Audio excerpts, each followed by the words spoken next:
Hi students, welcome to our channel Parallax. My name is Pallabi and today we are going to continue with our past two videos which we have already done. The paper number is 0580/41, the May-June paper of 2019, and as you know this is a 2-hour 30 minutes paper.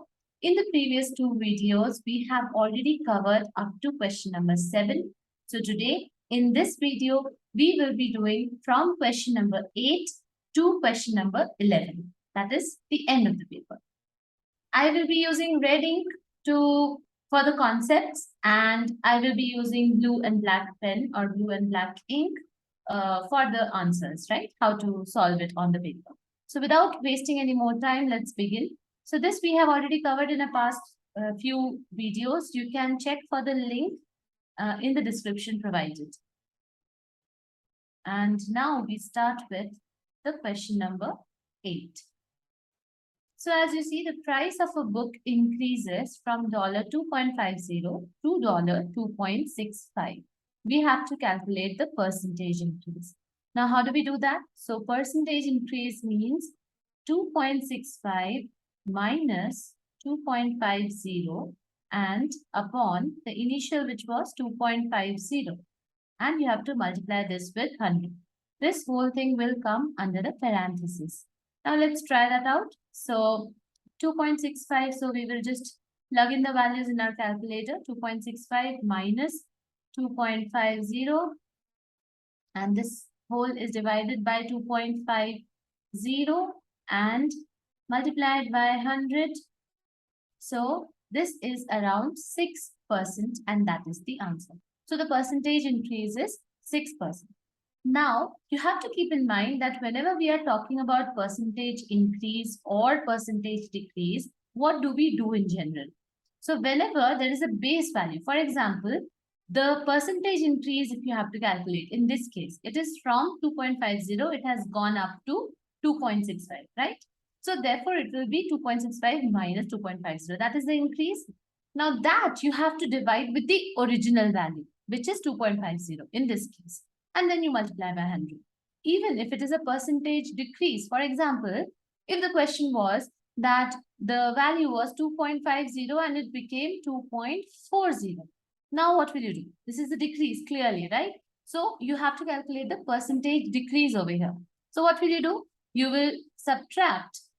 That is, the numerator will remain similar. That is, you're subtracting 2.50 minus 2.40. That is the decrease. Divided by, again, it will be 2.50 only. That is, you always take the original value in the denominator. So keep that in mind whenever you're doing questions on percentage increase or percentage decrease. Moving on, so this is a 3 marker and you will have to show that the percentage increase. You have to show the working over here. That is, this step is very, very important for marks, right? Okay. The B part. Now the B part says Scott invests rupees $500 for 7 years at a rate of 1.5% per year simple interest. Simple interest is an important term to keep in mind here.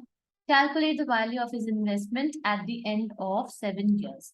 So what we know about simple interest, we know that simple interest is the principal times the rate times time by 100. This is the formula which we all know. So what we do about this? So the principal over here is 500. The rate is 1.5 and the time is 7 years. The whole thing upon 100. Let's see what the interest is coming up to. So we will clear this. So we get 500 times 1.5 times 7 divided by 100. So either you can divide in the calculator or you should be knowing that this is 52.5. This is the interest. This is not how much his investment will become. This is just the interest accumulated over the 7 years. Now you have to find out the value of his investment. So initially he had $500 and then it grew by $52.5, right? So the total amount is equal to 500 plus 52.5, which is equal to $552.5. I hope this question is clear. Now, before we go ahead with the next question, I just want to elaborate on the concept of simple interest again. See, simple interest means that if you have an amount, let's say I have an amount of 100. In the beginning, I am investing $100 in the beginning of the year. And I say that the interest on this will be simple interest 20%. Now, what does that mean? That means by the end of the first year, how much should I get? 20% means 20 out of 100. So by the end of the first year, I should get $120. Then what will happen? By the end of the second year, so if let's say I'm investing for 3 years. Now, how will I calculate this? So every year, the percentage, that is the interest accumulated in percentage, will be 20% only. Now, the meaning of that is, so in the first year, my interest is 20 rupees.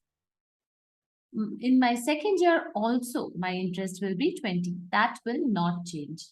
It is not getting compounded. So it stays 20. That is why it is called simple interest. Whatever is the interest in the first year, that will be the interest in the second year. That will be the interest in the third year, and so on. So that is how. And how did we calculate this interest? So if it was 100, what did we do? Principal was 100. We multiplied it with the rate upon 100, right? 20 by 100. That is what we did.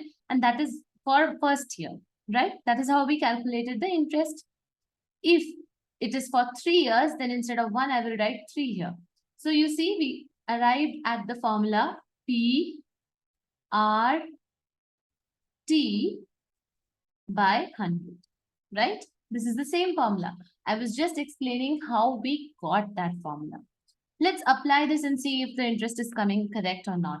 So you have 20 for the first year, 20 for the second year, 20 for the third year. So the total interest should be $60, right? Let's see if by using this formula, we get that or not. We should get, because we are multiplying this by 3, right? So we should ideally get that. You see, this becomes 20 times 3, which is 60. So even if you do not remember the formula, you can always apply the concept and arrive at the same answer. Now, this $60 is the interest. If you have to find out the amount which you will receive after the end of 3 years, then what you do? You add this 60 to the 100. So the amount received after 3 years will be $160. Over here, the same thing happened. That is somebody, Scott, he invested $500 in the beginning, and the amount he gained $52.5 as interest, simple interest. So after the end of 7 years, he will get 552.5. Clear? Moving on. Now we move to the next part. So the next question. So in a city, the population is increasing exponentially at a rate of 1.6% per year. Now, what is happening over here? Exponential increase. You have to find the overall percentage increase at the end of 20 years. So the population is increasing exponentially means now we are not talking about simple interest. Rather, it is getting compounded every year. So we know the formula. So the population is increasing exponentially at the rate of 1.6% per year. That means, how do we know what is the, so what happened? If the population is 1 plus 1.6. So this is the increase in the population to the power of 20. So 1 plus rate to the power of 20 is the population increase. If you multiply with this with the initial population, you can get the population at the end of 20 years. But since the initial population is not given and that is not asked, so we will not go into that detail. It is only asked to find out the overall increase. So that is what we are doing. So 1 plus 1.6 by 100 to the power 20. So what does this become? This becomes 101.6 if you take the common denominator by 100 to the power 20. This is again equal to 1.016 to the power 20, right? That is our overall percentage increase. Let's check. What do we get? So we have 1.016 and this is to the power of 20. So we are getting 1.37, right? So that is what has been the increase. And initially, how much was it? It was 1. So you subtract 1 from there and the percentage increase becomes 0.37. Let's take some more digits also, 36, right? So 1.37 minus 1 gives you a 0.3736. This is the percentage, and if you have to calculate the percentage, this will be multiplied by 100. So you get a 37.36%. So what we have done over here, we know that the rate of increase is 1.6 by 100, right? Now I'm just explaining the question a little bit in depth. That means in the first year, if 1 was the original value, by the end of the first year, it will be 1 plus 1.6 by 100. By the end of the second year, it will be 1 plus 1.6 by 100 to the power 2. And so on. By the end of 20th year, it will be this. That is what we calculated over here. We got a 1.37. But they have asked us, what is the overall percentage increase? So if this is what we got, we subtracted from 1, which was the original value, and we get the percentage increase, or we get the increase, which is 0.3736. That multiplied by 100 will give us the overall percentage increase, right? And using that, we can move ahead. So that's all for this. And let's move on to the next part. The population of a village is 6,400. And the population is decreasing exponentially. So again, there is an exponential decrease. This time, the population is already given to you. And the population is decreasing exponentially at a rate of R person per year. After 22 years, the population will be 2607. So now since we have already discussed this, so how will we put that into the equation? Let's figure out. So initially the population is 6400. At the end of the first year, it will be what? 6400 plus R by 100 of 6400, right? And so on. At the end of the second year, how much will it be? It will be 6400 plus R by 100 of this, right? And so on. So what we do here is, instead of, we cannot do this for 22 years. So the formula which we use over here is the compound interest formula. It becomes 6400 and you get a 1 plus, we don't know what R is, to the power of 22, because the years over here is 22 and the population, and it is decreasing. So it won't be plus, it should be a negative, because it says the population is decreasing exponentially. This will be equal to 2607. Now we just need to solve this. Now how do we solve it? So let's try this. This will be 20. So this will be 100 minus R by 100 to the power 22. I just took the common denominator over here, and this will be 2607 by 6400. Next, what we do is, we take the power to the other side. So this becomes 100 minus R by 100 is equal to 22nd root of 2607 by 6400. Let's plug these values into the calculator. We have to find the value of R, remember. That is what we have to find. So let's find out. We have 2607 divided by 6400, bracket close, and the whole thing is to the power, the square root of 122 means it's to the power of 1 by 22. So it will be to the power, again I'll put a bracket because I have to put 1 by 22 in it. So I get as 0. So this comes out to be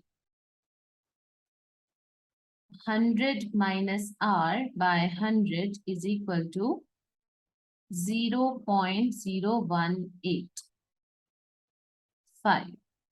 I'll put some more, let's take 1 again over here. So this becomes, then solving it further, let's see what we get. So we are getting, this 100 gets multiplied over here, so it will be 1.851 is equal to 100 minus R. So if you take the 100 on the other side, what do we get? 100 minus 1.851 which is coming out to be 98.149. So this comes out to be very careful to use the calculator over here. As you can see, what we have done over here is 2607 divided by 6400. The whole thing raised to the power 1 divided by 22. It has to be in parentheses. So I think we forgot to put the parentheses over here. So that's why we got a wrong answer. So square root, that is 22nd root of 2607 by 6400 should not come out to be this. Instead, it will be 0.9599. Let's write that down and let's erase this. So this is not true. Remember, you're not allowed to use a whitener in the paper or fluid in the paper. You need to use, you can cut it, you can cancel it and write the correct answer. Okay. Whenever you make a mistake and you realize it, do not use the whitener. Okay. So 0.95999. That is what we are getting. We'll keep it like this. Then we multiply this with 100. So what does it become? This becomes, because we are cross multiplying, right? So this 100 goes over here. This becomes 95.999. So your rate over here becomes 100 minus 95.999. And that comes out to be minus 95 points. So it's roughly 96. It will be 4.001 or 4. That will be the rate. I hope this was clear. If you want to repeat this, if you want me to repeat this, this will be 6400 times 1 minus r by 100 to the power 22 is equal to 2607. That part clear, right? It's a decrease. That's why a negative sign. And it's an exponential decrease. That's why you put it like this. You use the compound interest formula. Then you just take this 22nd root of this, because over here you have a power of 22. You bring the power on the other side. Then it becomes this to the power of 1 by 20, right? That is what we have done. The only thing which you have to be careful about is when you take the power, do not forget to put the parentheses in the calculator. Otherwise, you may make a mistake, right? Okay, moving on to the next question. So now we have f of x given as 7x minus 2 and g of x is given as x squared plus 1. H of x is 3 to the power x. We have to find gh of 2. So these are composite functions. How do we do that? So gh of 2 means in place of x over here, you put h, right? H is this. So let's put that 3 to the power x. This is what has to be done. And that means wherever there is x, you will put 3 to the power x, the whole thing squared plus 1. Because x squared, instead of x, we have put 3 to the power x. Why did we do that? Because we have to find g of h, right? So it is 3 to the power x to the power 2 plus 1, right?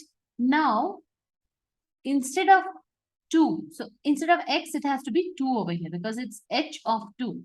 That means wherever you have, this will be 2.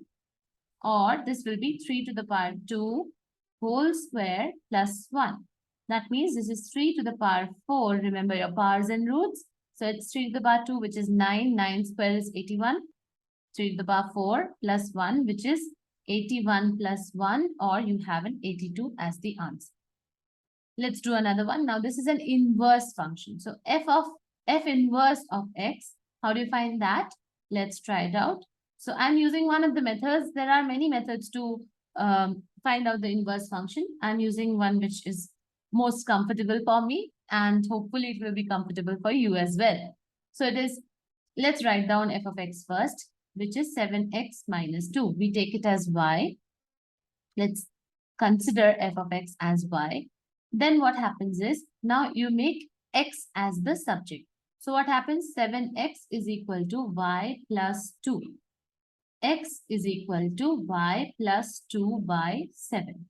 After you reach this step, you interchange the x and y. So this becomes y, or your f inverse of x. So f inverse of x becomes equal to x plus 2 by 7. So instead of y, you just put the value of x. And that will be your answer. That is how we find inverse functions, right? If you want me to repeat, I will just quickly recap what I did over here. So inverse functions can be a little tricky, but if you know the easy method, it's easy to solve. So you have a function which is given to you, which is 7x minus 2. Take it as y. Make x as the subject. So this becomes 7x is equal to y plus 2. So x is equal to y plus 2 by 7, right? Once you get this, then what you do, f inverse. This implies that f inverse of x is nothing but, instead of y, you put back the value of x, which is x plus 2 by 7. And that should be the answer. Moving on, now we have to find another composite function. So we have already done one over here. We are trying to do another one, which is g of x is ax4 plus bx square plus c. G of x means that it's a composite function. So instead of g, you have to put g of x, right? So it is x square plus 1, right? Instead of g of x, you are putting in place of g. That means in place of x, you are putting a x square plus 1 whole thing to the power 4 plus b x square plus 1 whole square, and there is a c, right? This is what you got. If you have to find, I'll repeat, if you have to find g of x, then what we do is we take g of x is x square plus 1. Instead of x square, we put, so what do we do? Instead of x square, we put x square plus 1, right? So it becomes, let me just erase this because I'm going to do it again for you. So what are we doing over here? We have g of x. So instead of x, we put the value of g of x. What is g of x? It is x square plus 1. That means g of x square plus 1, right? Now, what is g of x square plus 1? That means instead of x, you will have to put x square plus 1. So x square plus 1 whole square, right? And then you have a plus 1. I hope you understood what I did over here. So what did I do? It's g of x. So I did it as g of, instead of g of x, I wrote x square plus 1. That means wherever there is x, I have to put x square plus 1. So g of x is x square plus 1 in itself. So I put x square plus 1, the whole square, plus 1. So this becomes, I use the formula a plus b whole square. So this becomes x to the power 4 plus 1 plus 2x square. And you have a 1 again. So this becomes x to the power 4 plus 2x square and plus 1, right? That is what I get as g of x. But what does the question say? The question says that g of x is ax to the power 4 plus bx square plus c, right? That is what g of x is. Now we compare the coefficients. So you have x to the power 4 over here. You have x to the power 4 over here. The coefficient of x to the power 4 is 1. So a comes out to be 1. Similarly, coefficient of x square is 2. So b comes out to be 2. And c comes out to be 1 in this case. Let's match the answers. So let's see. Our c will not be 1. It should be 2 because it's 1 plus 1. So it's a 2. So c comes out to be 2. I hope this part was clear. This was 1 and you add a 1 to it. So it becomes 2. So c becomes 2. So you get a as 1, b as 2 and c also as 2. And you will get 3 marks for writing down the coefficients properly. Last question of this. Find x when h of f of x is 81. So first we have to find h of f of x. What do we mean by that? We have h of x is 3 to the power x. Let's write that down. H of x is 3 to the power x. That means h of f of x will be 3 to the power of f of x. What is f of x? F of x is 7x minus 2, right? So h of f of x means 3 to the power. So let's write it down. H of f of x will be equal to 3 to the power 7x. Where is it? 7x minus 2.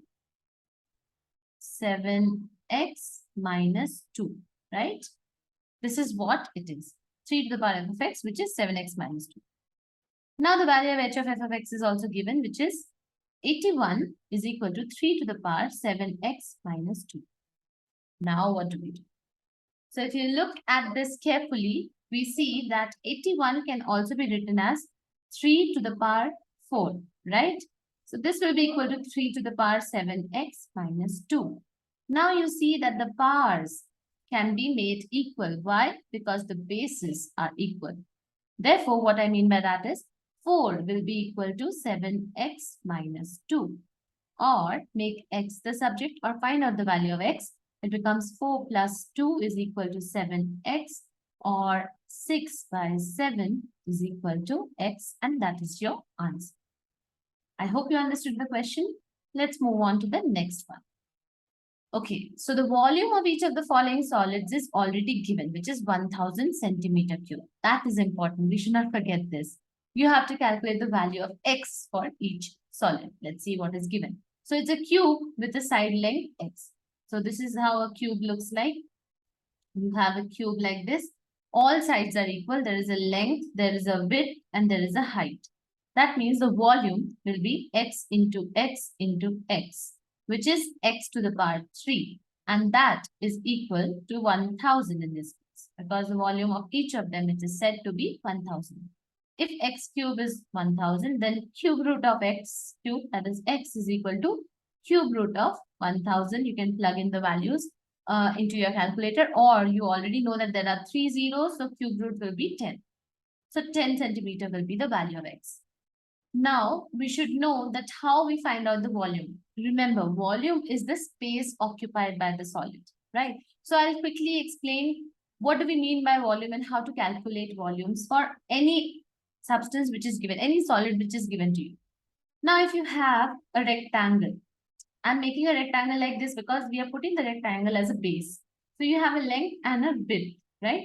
A rectangle actually looks like this, length and width. That is, it is at 90 degrees with each other, length and width. But I'm assume this rectangle to be put on as a base, as a mat. Now, the area of the rectangle we know is length times width. That is the area. The volume. Now, how do we add the volume? We take these mats of same dimension and we stack them one on top of each other, all the way till it reaches the height h. So that means we are making a cuboid in this case. How is it? We have the length, we have the area of the mat in the bottom, and we have height. So how much is the volume occupied by the whole cuboid? It is the area multiplied by the height that will give you the volume of the entire cuboid. That is why the volume of a cuboid is written as length times width times height. Same thing goes for cube as well. In that, only one difference is that in cube, you have all the sides which are equal. So it becomes x times x times x, right? I hope this was clear. Let's move on to the next question. That is the next part for the question. So we have a sphere. Now this time we have a sphere with a radius of x centimeter. The volume of a sphere is already given to you. 4 by 3 pi r cube. So instead of r, we know r is equal to x. So that is what we write in the beginning. And we know that 4 by 3 times pi times x cube is equal to the volume V, which is given as 1000. So we just have to find the value of x over here. How do we do that? So we will cross multiply. That is, we will make x cube as the subject first. So this becomes x cube is equal to 1000 times 3 by 4 pi, right? And what you need to do at the end? X should be equal to cube root of 3000. So 1000 times 3 is 3000 by 4 into 3.14, which is the value of pi. This is what you have to find. Let's calculate this quickly. So we have a 3000 divided by a 4 into 3.14, right? So this comes out to be 238.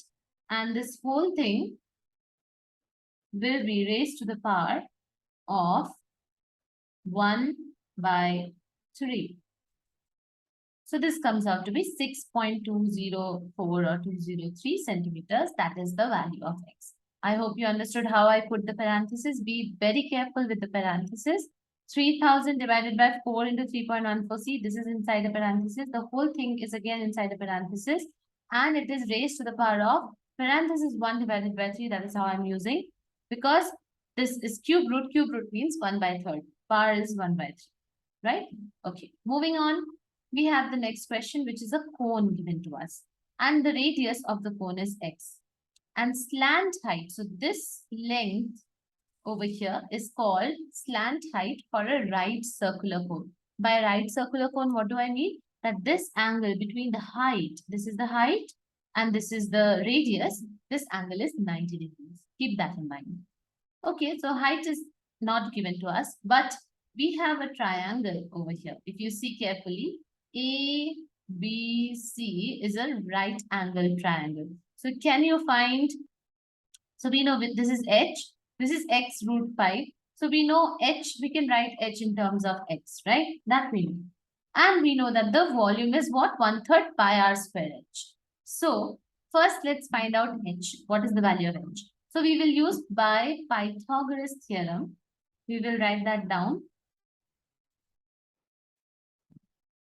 By Pythagoras theorem, we get, by using, you should write by using Pythagoras theorem, we get h square is equal to x root 5 whole square, which is the hypotenuse in this case, minus x square.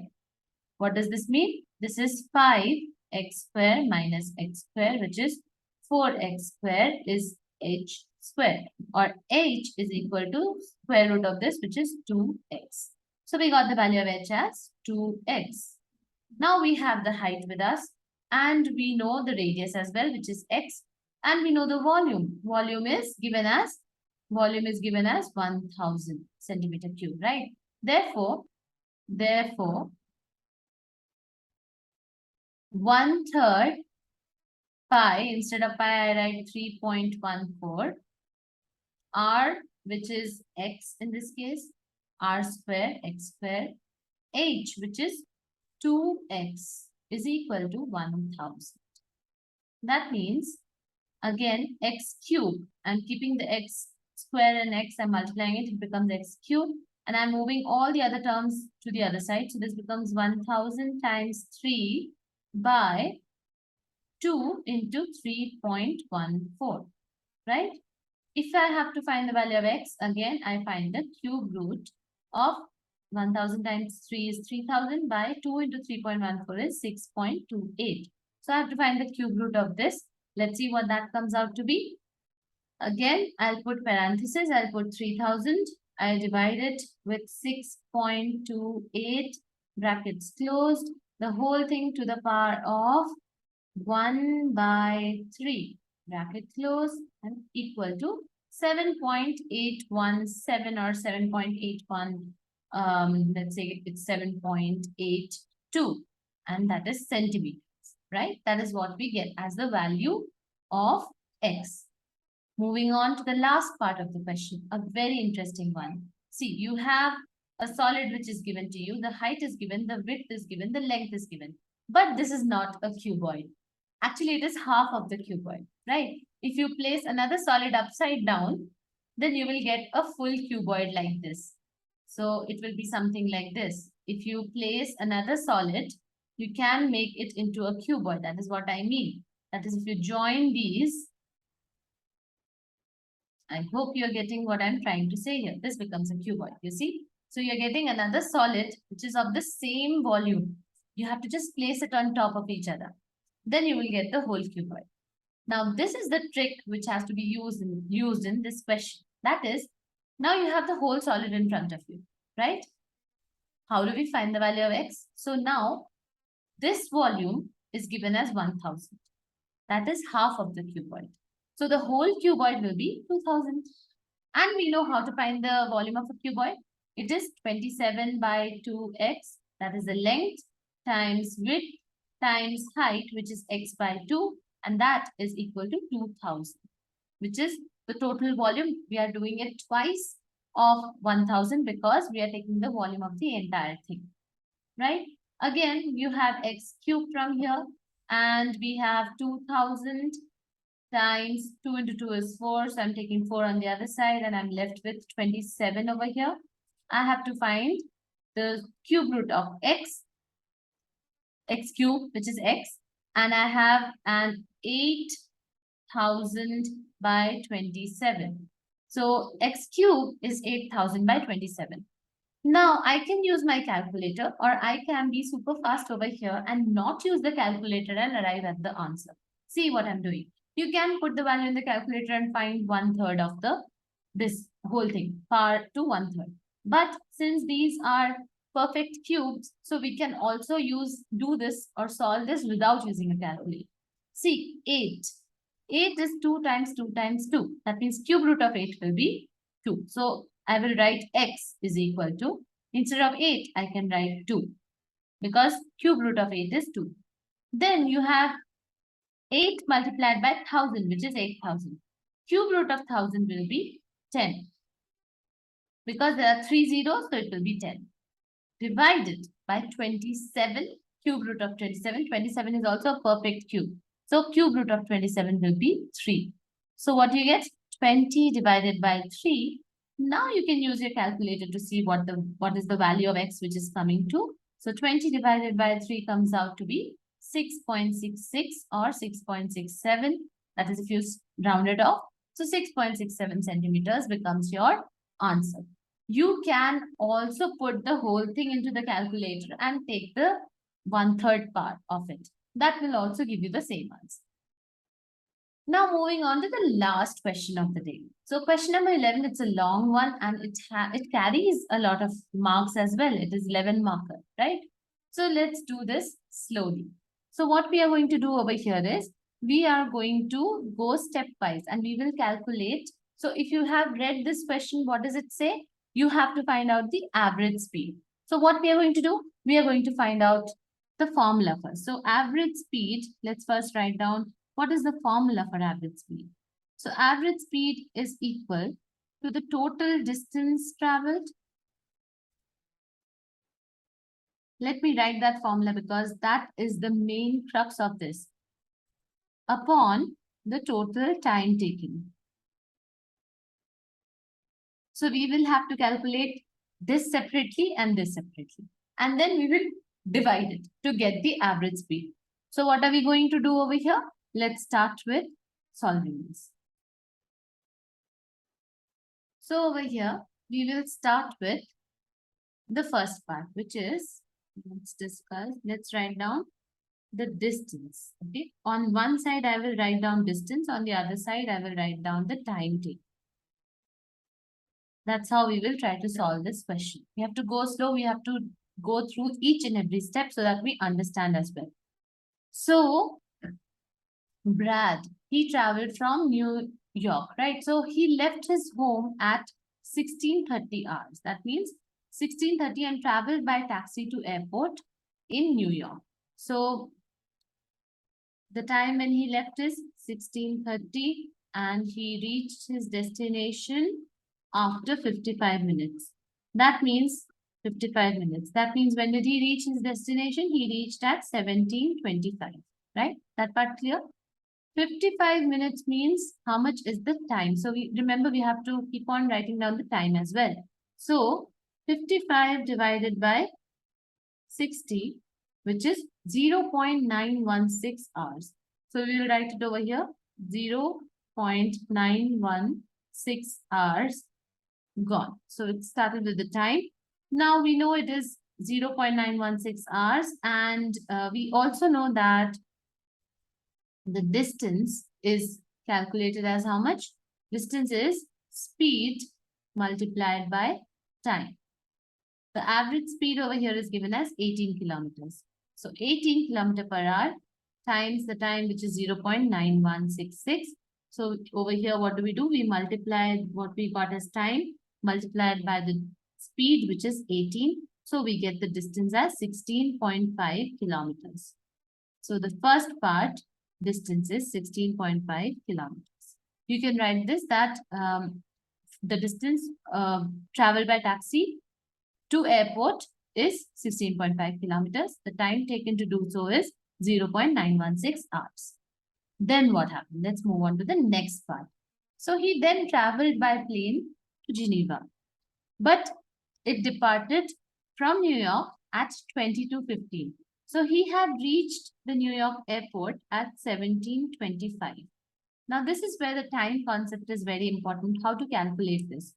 From 1725 all the way till 2215, he waited at the airport. So what is the time in hours and minutes, of course? How will you calculate that? So whenever you have a time like this, this is the bigger time, right? This is bigger than this. So what do? You do not write it as 2215, you write it as 2175. Did you understand why I did so? Yeah, so basically it is 2215. That means what? 2160 is 22 and you add a 15 to it. So it is 2175. That's how I wrote as 2175 because the subtraction becomes simpler. And you have 1725 over here. Now I subtract the time. So I get 0, 7 minus 2 is 5, 11 and 1. So 11 minus 7 is how much? 10, 9, 8, 7, right? So 4.5 hours. That means Brad has waited for 4.5 hours. So that has to be added in the time part, right? Then we will talk about the distance. So distance hasn't changed, but time has been added, which is 4.5 hours. He waited in the airport, right? Okay. Then we talk about the next part of the problem. So what has happened now? Now he has taken the flight and the flight has covered, let's see what has happened in the flight. So the flight has covered an arc length. So this is the arc length and it is an arc of a circle which is 6,400 kilometers, right? The sector angle is also given which is 55.5 degrees. So the arc length is not 6,400, the radius, the circle's arc length of radius. So radius is 6,400, this is 6,400 and this is the angle which is given in degrees. So how do we find the length of an arc? So length of an arc is the angle divided by 360 times the circumference. If it is area of a sector, then you do the same thing, angle by 360 times the area of the circle. That's all. That is how we find out. If you find the arc length, you use circumference. If you have to find the area of the sector, you put the value of area of the circle over here. Formula remains same.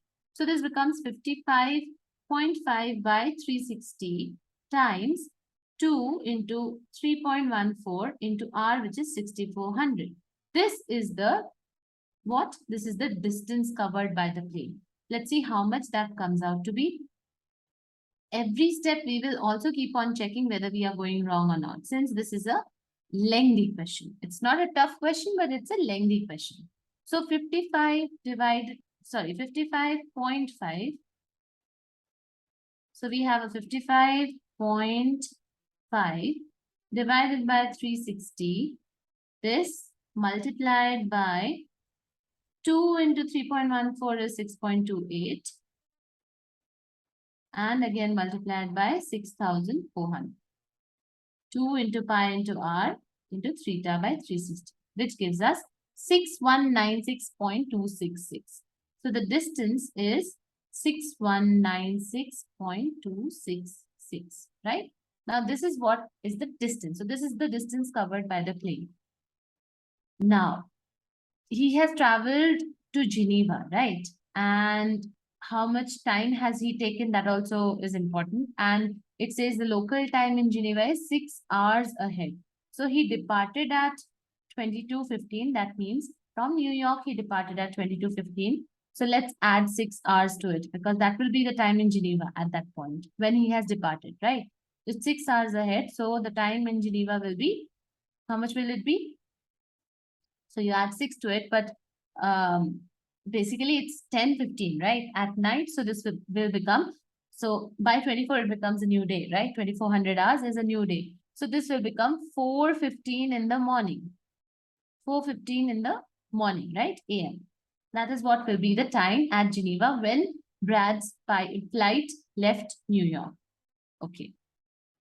Now, he has arrived at Geneva at 11:25 the next day. So let's see how much time his flight was. So Geneva time, the flight left at 4:50.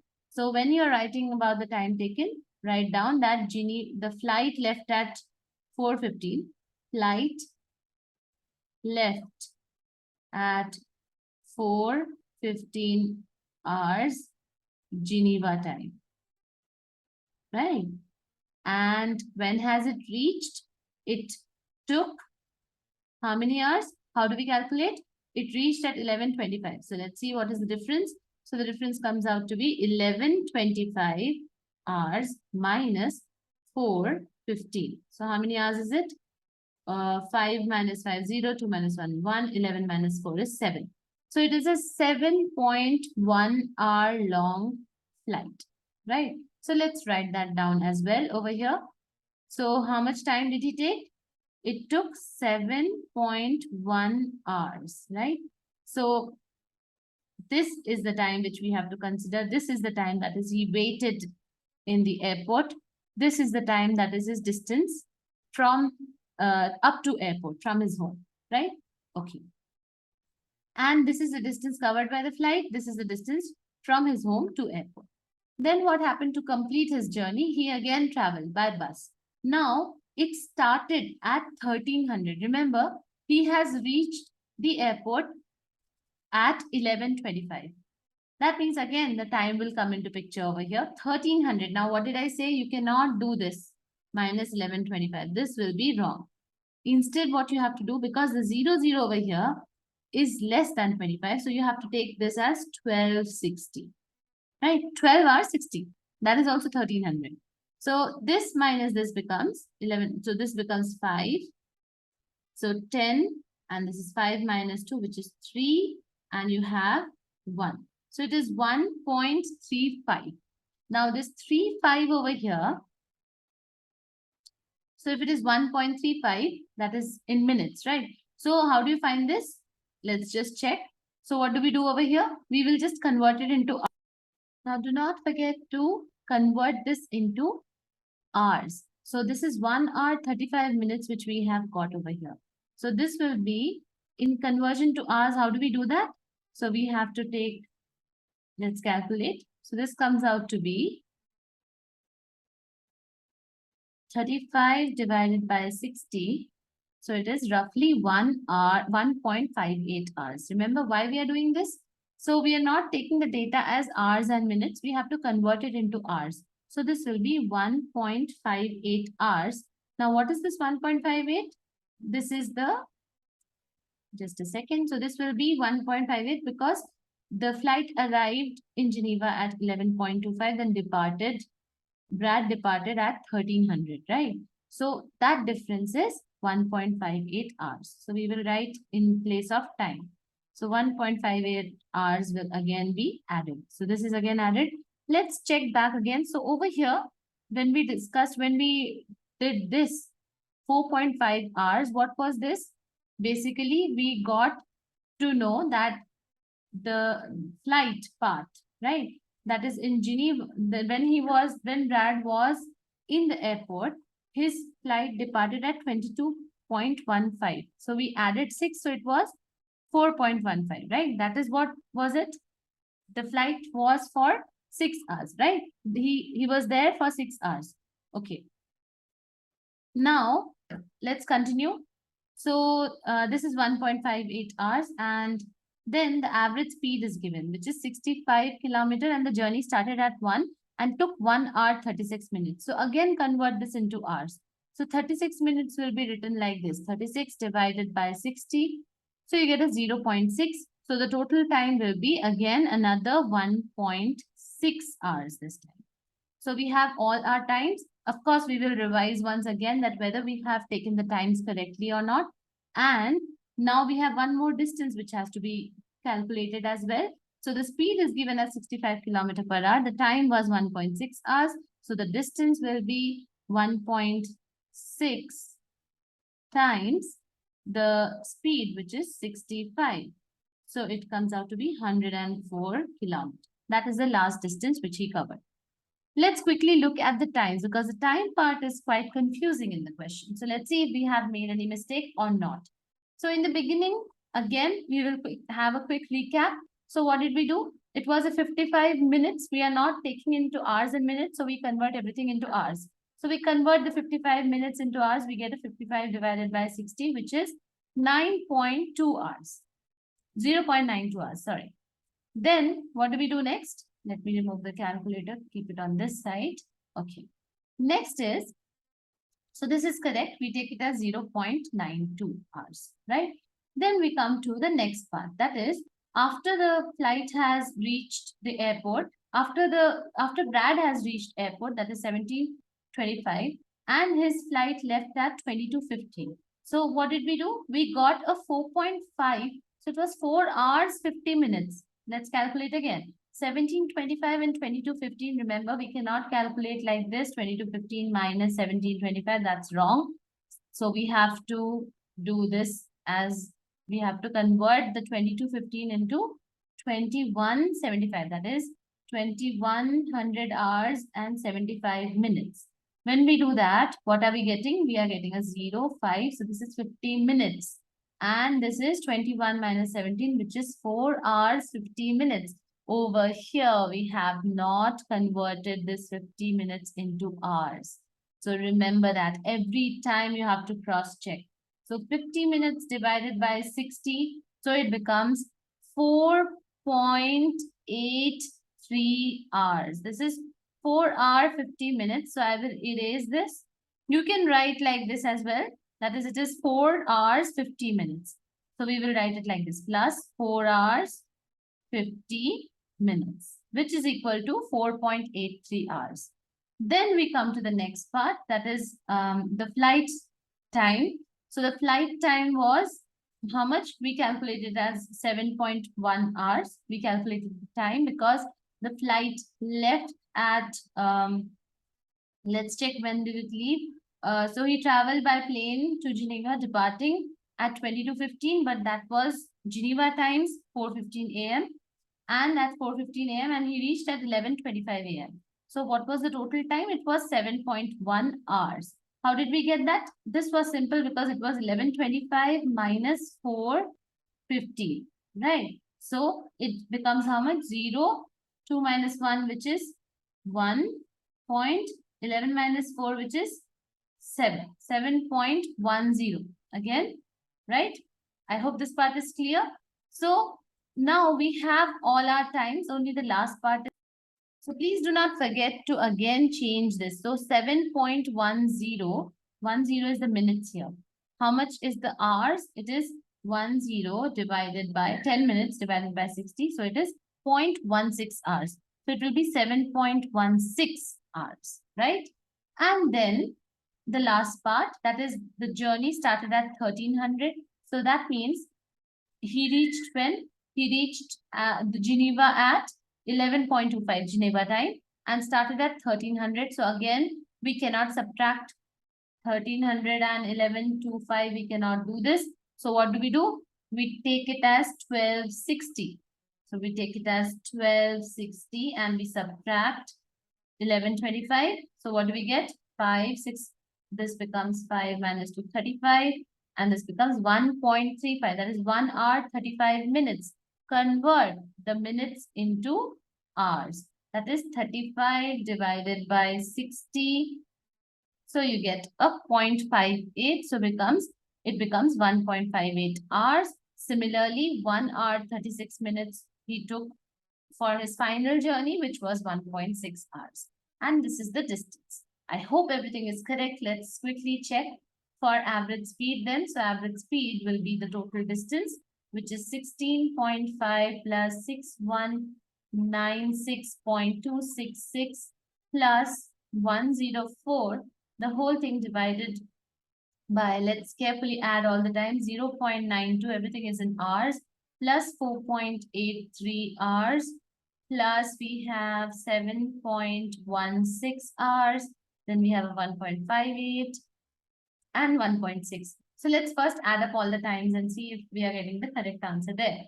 So we will add up all the times first, which is 0.92 plus 4.83 plus 7.16 plus 1.58 plus 1.6.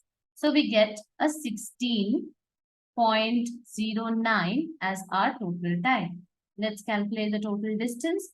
16.5 plus 6196.266 and plus 104, which comes out to be 6316.76.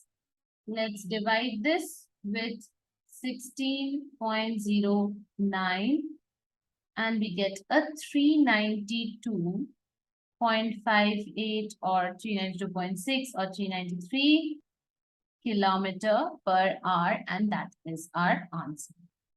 So I hope this question was clear. Yes, it was confusing, but still I hope that you understood how we solved, especially the time part. So that's all about the paper. This was the end of the paper.